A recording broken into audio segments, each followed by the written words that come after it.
Welcome to my Days of Our Lives official channel. I hope everyone is having a wonderful day. Before we begin, please hit the subscribe button and give this video a thumbs up. Tripp and Wendy make a flight plan. Stefan set up Kristen day drinking in the DiMera man's main room and sarcastically asked if she had been getting an early launch.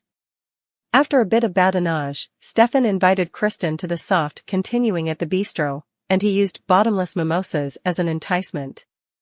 Kristen cracked that she could get all the drinks she asked in the comfort of my own home and reprimanded Stefan about the eatery's recent bad character. Stefan claimed the bistro was free of lawless snares and pledged to have it in the black with Kristen's help. Kristen rightly assumed Stefan wanted her help after she successfully assumed control of DiMera Enterprises. They recapitulated their plan for Kristen to find out who had killed Lee. When Kristen wondered who could have done it, Stefan offered himself up as a suspect. Smiling, Kristen asked her family if he was confessing.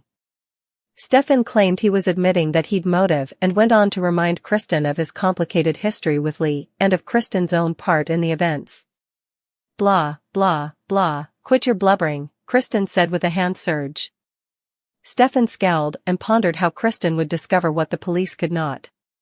Kristen dismissed the police as a bunch of idiots and likened herself to a wolf who could smell a drop of blood from afar down. Tripp and Wendy entered the kitchen of their apartment and discovered Ava preparing them breakfast.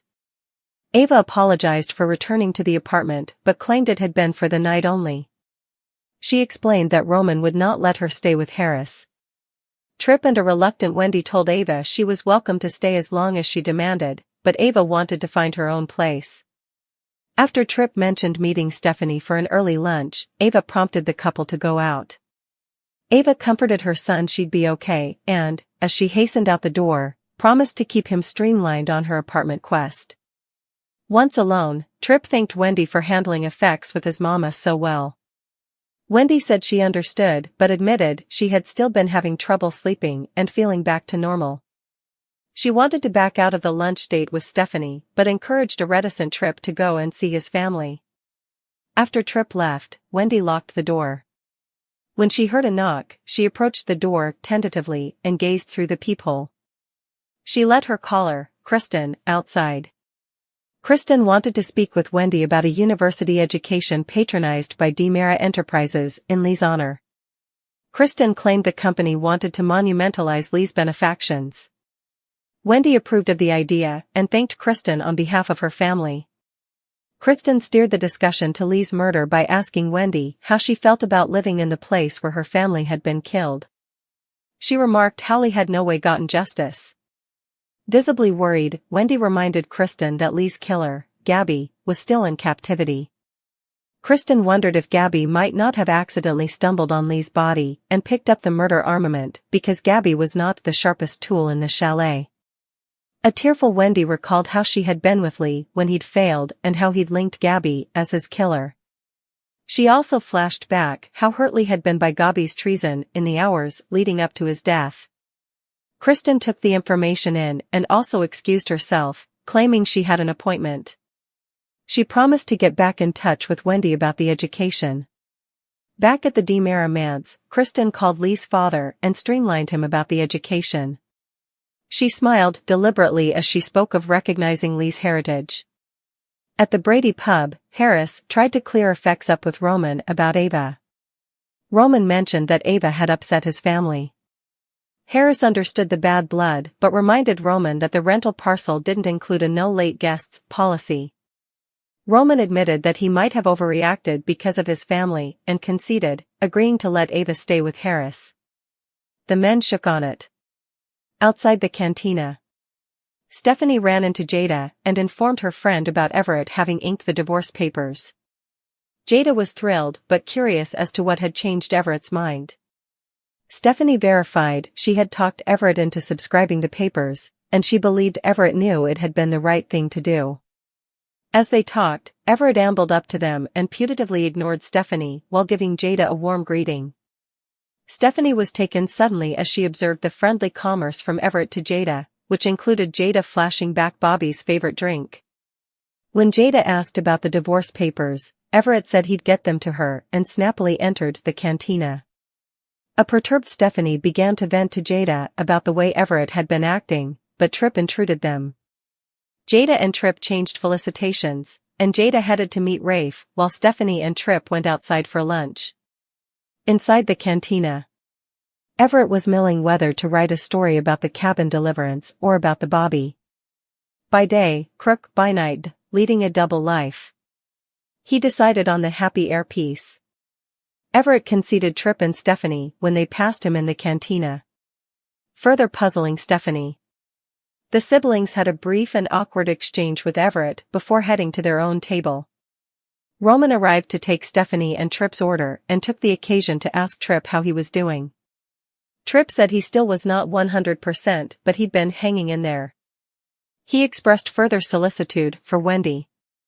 After Tripp mentioned his mama, Roman let him know that Ava would be staying above the cantina. A thankful Tripp thanked Roman for changing his mind and for Roman's well wishes. When Roman left Stephanie and Tripp to read their menus, Stephanie prodded Tripp about what he'd said. He commended that Wendy was jumpy and nervous, and he believed she might have PTSD. He also briefed Stephanie on the rearmost happenings with his mama. Stephanie noted that while Tripp was upset about everyone differently, she was upset about him. Tripp opened up about being unfit to concentrate at times and about an incident where he'd seen a Bobby. And shocked. Stephanie supposed that Tripp had been flashing back to his experience with Goldman. She believed trying to reacclimate had taken a heavy risk on Tripp. He did not differ, but affirmed he was more concerned about Wendy's fragility and her guilt. Stephanie suggested Tripp and Wendy get down from city for a while. After Tripp left, Stephanie brazened Everett about his earlier jest. "You wouldn't give me the time of day, also you switched to Mr. Friendly," she claimed. Everett blew it off, saying he'd been detracted and ignorant of how he'd been acting. When Stephanie directly asked Everett if he was having alternate studies about the divorce, he said he'd to go and left in a hurry. Stephanie watched him leave, confusion written on her face. Wendy, who had locked the door again after Kristen left, uncorked it when she heard Tripp outdoors. She ended an emotional call with her father. Tripp asked how Wendy's father was doing, and Wendy painfully reported how she had no way heard her father cry. Since Lee had failed, still, Wendy's parents were always crying. She felt shamefaced for having made them go through nearly losing their son, too. A sympathetic Tripp said he'd commodity to show Wendy and hesitantly pulled out papers. Wendy was shocked to see they were airplane tickets to Hong Kong. Tripp explained Stephanie's suggestion and told Wendy he wanted her to spend time with her parents, with or without him. Wendy assured Tripp that she wanted him to go with her, but only if Tripp wanted the same thing. Tripp said he'd made arrangements with Kayla for a leave of absence, and he believed the timing was right, since his mama had Harris. Wendy hugged Tripp and happily told him that his gesture meant the world to her. "You mean the world to me," he added. They sealed their new plans with a kiss. Stefan saluted Rafe, who was seated at the bistro. In a tense exchange, Rafe verified he was staying for his lunch date.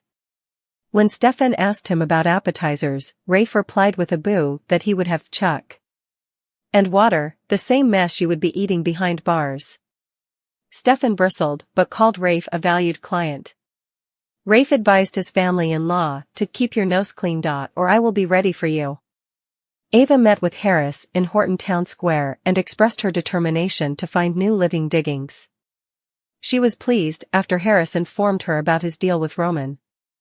Harris looked forward to being Ava's roommate with benefits, but they demanded to concentrate on their coming critical business chance in Clyde's Black Book. They volleyed ideas back and forth, including breaking and entering into the bistro, before settling on going to the eatery as guests. They agreed that each one would covertly search the eatery while they were there, since Ava knew the layout well.